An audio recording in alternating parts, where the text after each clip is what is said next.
Hello and welcome to Sports Fan Entertainment. 32 teams, 32 days, and today we are talking about the Denver Broncos. One of my bold predictions last season was that the Broncos would miss the playoffs going 8-8. They missed the playoffs going 9-7. What will happen this season? We're about to discuss it. Remember to head over to sportsfanentertainment.com for the article previewing the Broncos. The link to that article will be down in the description box below. We're talking Broncos today. Gonna look at their strengths, weaknesses, give you a fantasy outlook for this team, give you some bold predictions for this team, and then get out of here with the final win-loss prediction. We start with the Broncos' strengths, and we start with their cornerbacks. Chris Harris Jr. leading the way. What a beast indeed. One of the top 3 cornerbacks in the NFL. Some would argue the best. To me, he's right there with Patrick Peterson and Richard Sherman. I can't tell you who's the best one. It just depends on personal preference, but I like Chris Harris Jr.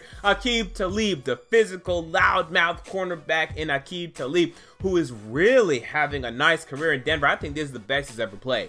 And the way he's playing currently for the Denver Broncos, didn't have a great Super Bowl, but they won anyway, so who cares? Aqib Talib is great, okay? He's playing great for this team right now. He's solidified himself as a top 10 cornerback in the NFL. I can't say top 5, but a top 10 cornerback in the NFL. Gotta love Aqib Talib. Now, Bradley Roby, the next cornerback on this depth chart. Now, he had a down year last year. To me, he wasn't as good as his rookie or sophomore seasons, but I still have faith in Bradley Roby. I mean, he's not asked to do too much. I expect for him to bounce back this upcoming season. I mean, dude, you're playing with Talib and Chris Harris Jr. He should be better than he was last season, and I think he will be. Now, outside of those guys, there's not much, but I'm encouraged because Harris and Talib, they're never really injured. They're very durable guys, even Roby as well. But if injuries do happen here, this will quickly become a weakness. Okay, Brandon Langley, who you took in this year's draft, we'll see about this guy. He's a rookie. Look at the wide receivers. Okay, again, a very top-heavy unit in Denver, and they wonder why they have problems. Emmanuel Sanders and Demaryrius Thomas. We start with Thomas. I still think he's a top 10 wide receiver in the NFL. And for some reason, he's not getting nearly as much credit as he deserves. I mean, this guy's had, what, 5 consecutive 1,000+ yard seasons, receiving yard seasons. He's fantastic, man. And he did it last year with Trevor Siemian and Paxton Lynch. This guy's great. Now, he can drop a lot of balls. In some games, he doesn't show up. He's not very physical, especially if he's facing the Patriots. But he's still a very good wide receiver. You're not really, if you were taking Demaryrius Thomas in a fantasy draft, I think you're going to be happy with what he gives you. You look at Emmanuel Sanders, man, this guy's coming along nicely as he gets older, aging like fine wine, becoming more refined, hands becoming even more sure. Gotta love Sanders, but again, a very top-heavy position here in Denver. Outside of those guys, there's nothing. Not another receiver broke 300 receiving yards last year. You had 1,000, 1,000, and then 250. I mean, what a weird distribution statistically for the Broncos. Now, they drafted Carlos Henderson in the 3rd round. He's coming out of Louisiana Tech, and I think he's going to come in and make an impact, but how much of an impact? Will he break 500? Probably not. But if he gets 500, that would be really nice. 500 receiving yards. So hopefully he can do that. I have no faith in Cody Latimer anymore. He got pepper sprayed by a cop. Okay, I'm gonna call him Clown Latimer now, because this guy's a clown, right? How you get pepper sprayed? What kind of junk are you in? You try to slap somebody, and some junk went on with Cody Latimer. I don't care. You try to slap a bouncer, some junk. Screw Cody Latimer and that junk, okay? We move on to the linebackers. Okay, Von Miller, fantastic, okay? Who's better, he or Khalil Mack? I don't care. They're both great. I want them. They're future Hall of Famers. Von Miller's fantastic. I expect a big year for him this year. We look at the linebackers outside of Von Miller, opposite of him. Shane Ray, currently injured. Will he be back for week 1? Most likely, but currently injured. Shaq Barrett, same thing. Look at DeMarcus Walker. You drafted him in the 2nd round out of Florida State. He should come in. He should make an impact.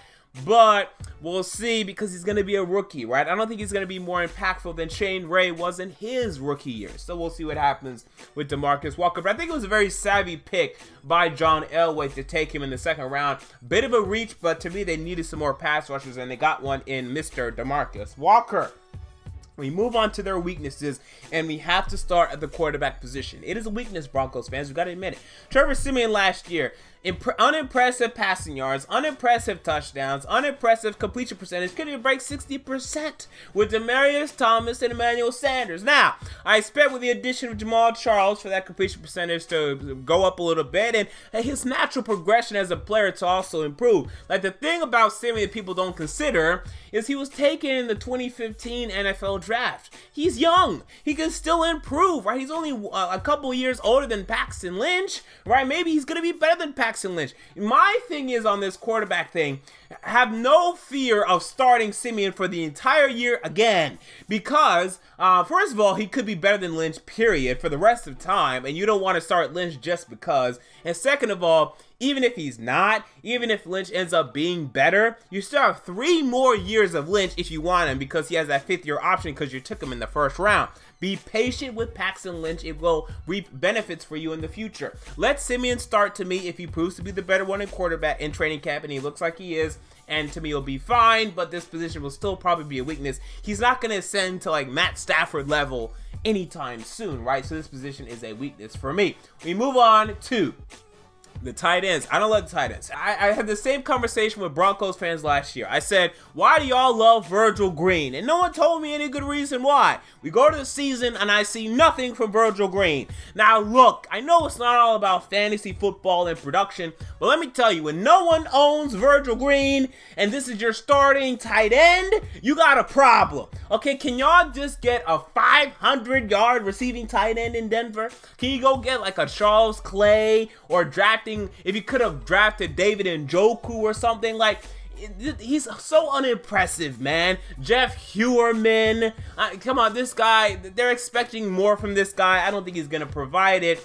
The tight ends are a weakness to me for this football team, definitely. I think this is one of the worst tight end positions in the league, okay? I think if you stack up all the tight ends in the league, all the starting tight ends, Virgil Green's one of the worst ones, period, people. We move on to the defensive line. Derek Wolfe is there. Great. Okay, outside of him, though, Jared Crickety Crick, okay, coming out of the Houston Texans, he underwhelmed for them for plenty of years. You look at Domada Pickle. This guy's kind of washed up now, doesn't really make an impact. He's overstaying his welcome in the NFL.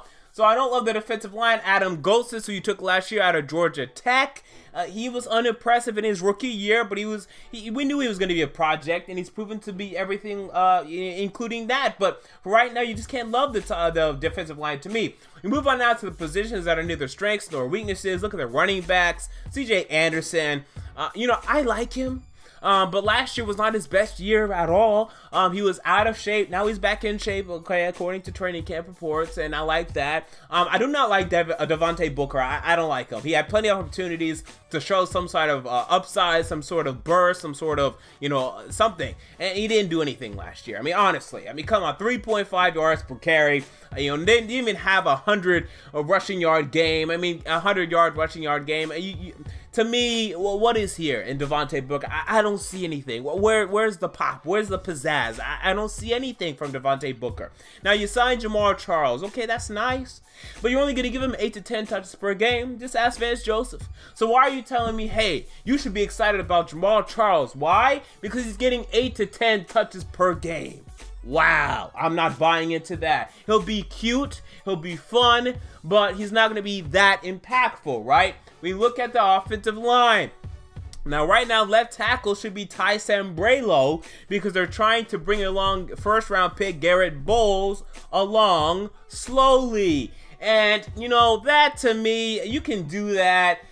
I want Bowles to start. I think he can start week 1. I know left tackles tend to struggle, but they end up doing fine anyway. Look at Jake Matthews. Look at some other examples. So I might just roll with Bowles, but whatever they do, it doesn't really matter. Outside of him, Ronald Leary, I like him. Matt Paradis, like him. Max Garcia, okay. Menelik Watson, not great. So the offensive line, it's right in the middle. It's about an average offensive line in the NFL with upside for more, also upside for less, downside for less. We look at the safeties. I like them, okay? I was really close to putting it as a strength, but to me, Darren Stewart, is he really that much of a playmaker? You know, if this guy was on the Jacksonville Jaguars or the Cleveland Browns, would he be good?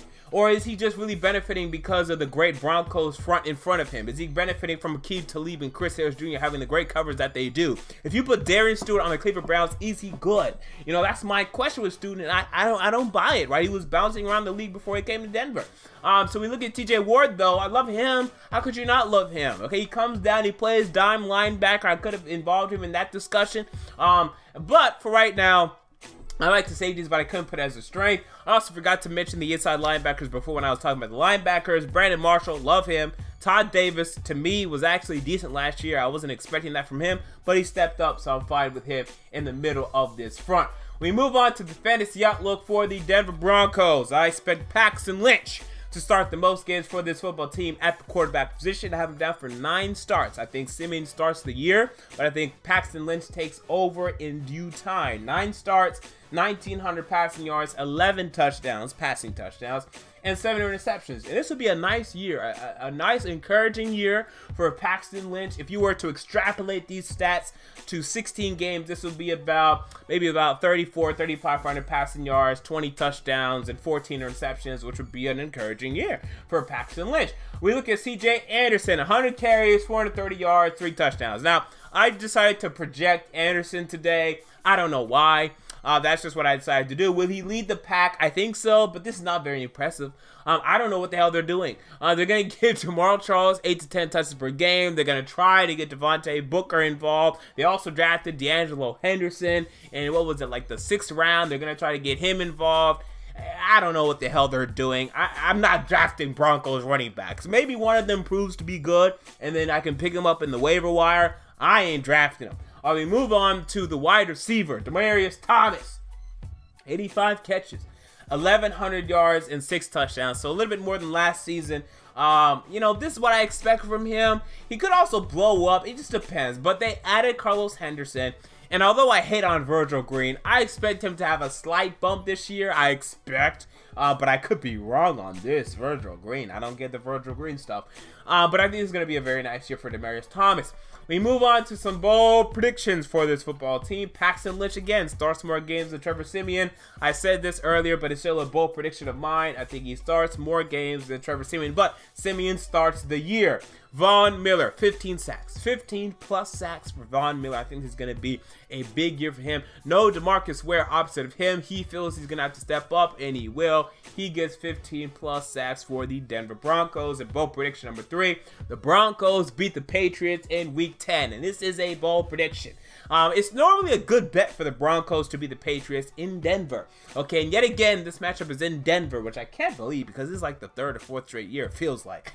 But this is a bit of a bold prediction because a lot of people have the Patriots going 16-0 after being the best team in the NFL, but I think they're going to lose games. To me, this is a prime game, okay? It's in Denver. I think this is after a number of games where Denver was on the road. They'll be desperate for a win. Yeah, this is after 3 road games for Denver. They'll be desperate for a win. It'll be on Sunday Night Football. I think they'll get it done. Whether it's Paxton Lynch or whoever, I think they'll get it done. But don't be surprised if we show up. It's November, 7th. I'm making my picks and predictions, and I have the Patriots winning. Okay, don't be surprised. We move on now to the schedule for the Denver Broncos. We look at, again, the AFC West, who the Broncos are facing yet again. And this is my strategy. And I do this for a number of divisions, if you've been paying attention. For certain divisions, like this division, the NFC East and the NFC South, to me, all the teams are so close. I think there could be a 2 to 3 win difference between every team. And I can't tell you who's going to beat who. So what I do is I just say everyone's splitting. Okay? And I'll be wrong. But I think that's the safest thing to project. So, sweeps for all that. Outside of that, you guys go up against the NFC East. Okay, tough division here. You host the Cowboys. That's tough. Cowboys can go on the road and win games. I mean, they went on the road last year and they just obliterated some teams, man. It was bad. Okay, so depending on how good they are, and this matchup is in Week 2, I'm not sure about that matchup. Let me just say that. We look at this. You host the Giants. Okay, these are the 2 best teams in the NFC East, and you host them. Which to me, you could argue is kind of ideal. But for this division, I don't think it's ideal. And then you have to go to Philly and to Washington. They're going to trip you up on the road. I don't like this distribution of home and away games for the NFC East. I think it's a 2-2, maybe 1-3. I think it's really dangerous, this distribution of games against the NFC East.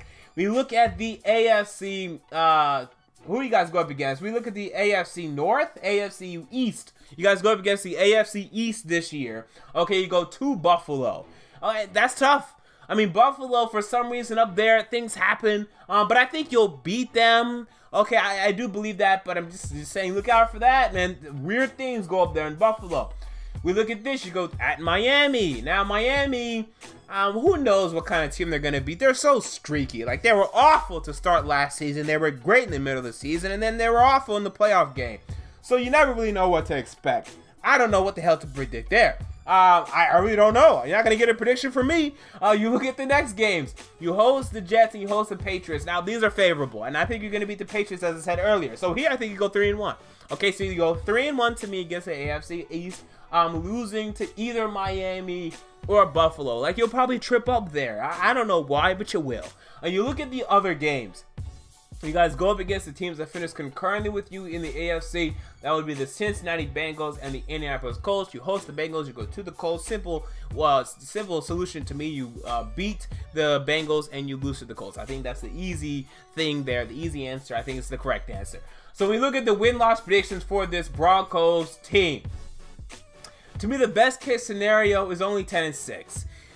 Because, okay, when you're talking to me and you're telling me, okay, we still have this very good defense, but we don't have much depth. Again, we don't have much depth at the cornerback position, our strongest position. I don't love our backup safeties. I don't really love our backup inside linebackers. Our backup outside linebackers are good, but right now they're kind of injured, and our defensive line isn't great. I don't love that. When you're telling me offensively, yeah, we have one of the weaker quarterback positions in the league, and the running back position is not inspiring. It's not going to be top 10 in the league either. The offensive line will be all right, but not great. I'm having trouble seeing better than 10-6. I think the 12-4, 13-3 Peyton Manning days are definitively over, and it's unfortunate, but this is the case. Look at worst case scenario. I think it's 6-10, and if injuries pile up, I think it could be worse than this. Again, where's the wide receiver depth? Where's the cornerback depth? You know, again, you see every single year, the San Diego Chargers, right? They suffer these injuries, and they're awful. And they have talent, and you know they have talent, but they're just awful because the injuries pile up. Same goes with the Dallas Cowboys when they went 4-12 only a year and a half ago, right? It could happen. Okay, so I'm going to say worst case scenario 6-10, but it could be worse than that, and my prediction is 8-8. Now, if Paxton Lynch or Trevor Siemian start and they do really well, you'll be a playoff team. But from what I'm hearing in training camp, no one is really grabbing the bull by the horns and really taking hold of this job. No one's really impressing the coaching staff. None of that's going on. I can't buy the Broncos this year returning to the playoffs. I wanted to. I was thinking in my head, look, the Broncos have a good defense. You know, the quarterbacks will improve. They went 9-7 last year. They'll make the playoffs. But then when I sat down and I looked at the depth, and I tried to find it, I just couldn't find it. Now, perhaps Vance Joseph will really invigorate this team, and they'll do better than I'm expecting, but my prediction is 8-8. And I think you miss the playoffs, and I think you may end up being the worst team in the AFC West. Okay, and this is where I'm going to lose a lot of Broncos fans. Y'all going to dislike the video, but the Chargers to me will improve, but they're still going to be a bit snake bitten. They're going to be a little cursed, so it'll be close. And I definitively like the Raiders and the Chiefs better than you. I think they're just better right now. So anyway, those are my thoughts on the Denver Broncos. What are your thoughts? Comment down below. I want to know. Remember to head over to sportsfanentertainment.com for the article previewing the Broncos. Link will be down in the description box below. Also, remember to check out SFE on all of our social media links down in the description box below. And until next time, this has been MJ of Sports Fan Entertainment. And I'm out. See you all later.